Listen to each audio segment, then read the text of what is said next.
بسم اللہ الرحمن الرحیم۔ زندگی جب رلائے تو سمجھ جانا گناہ معاف ہو گئے، زندگی جب ہنسائے تو سمجھ جانا دعا قبول ہو گئی۔ جو بندہ اللہ کو پسند ہوتا ہے اس کا عمر کے آخری دنوں میں یہ حال ہوتا ہے کہ وہ کہتا ہے میں نے کچھ نہیں کیا، یوں ہی عمر ضائع کر دی۔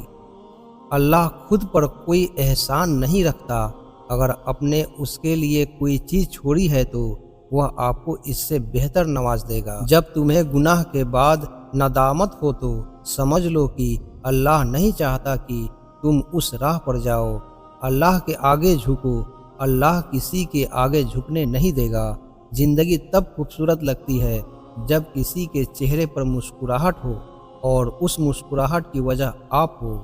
جب درد بڑھنے لگے اور کچھ بھی سمجھ نہ آئے تو اپنے رب کی طرف چلے جاؤ، کیونکہ دلوں کو سکون اس کی یاد میں ہے۔ جب عبادت سکون دینے لگے تو سمجھ جاؤ کہ اللہ تجھ سے راضی ہے۔ کائنات میں کوئی اتنی شدت سے کسی کا انتظار نہیں کرتا جتنا اللہ اپنے بندے کی توبہ کا کرتا ہے۔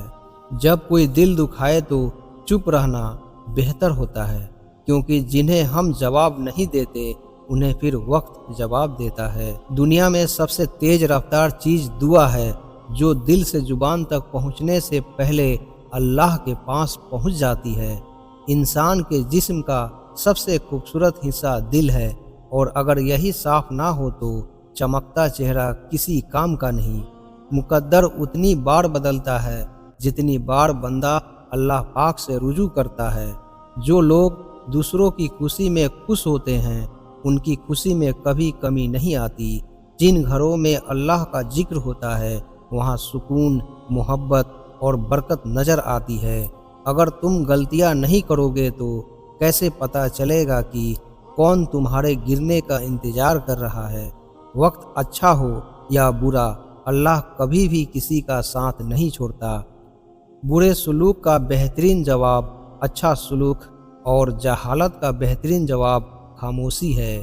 اللہ کی راہ میں کوشش کرو اور کبھی پیچھے نہ ہٹو، کیونکہ اللہ نے تم سے کوشش مانگی ہے، نتیجہ نہیں۔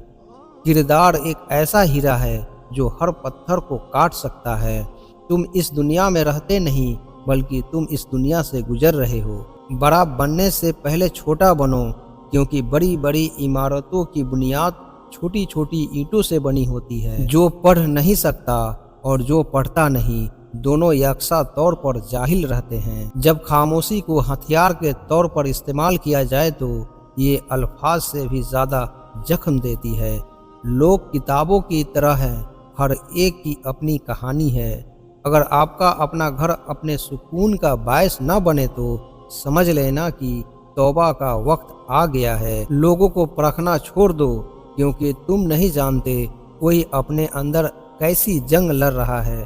کسی کو جلیل کرنے سے پہلے خود جلیل ہونے کے لیے تیار رہیں، کیونکہ اللہ کا ترازو صرف انصاف تولتا ہے۔ جو لوگ درد کو سمجھتے ہیں وہ کبھی بھی درد کی وجہ سے نہیں بنتے۔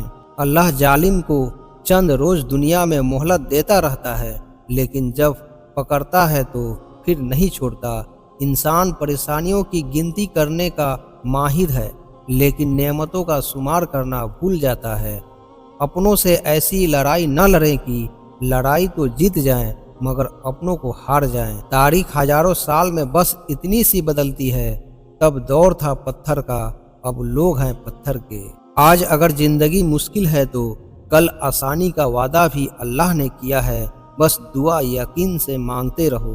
کچھ نیکیاں ایسی بھی ہونی چاہیے جن کا اللہ کے سوا کوئی گواہ نہ ہو۔ انسان گناہ کرنے کی وجہ سے جہنم میں نہیں جاتا، بلکہ گناہ پر مطمئن رہنے اور توبہ نہ کرنے کی وجہ سے جہنم میں جاتا ہے۔ انسان کی تربیت کا فرق ہوتا ہے، ورنہ جو سن سکتا ہے وہ سنا بھی سکتا ہے۔ صبر میں شکوہ نہیں ہوتا، صرف خاموشی ہوتی ہے، اور اس خاموشی کا شور صرف اللہ سنتا ہے۔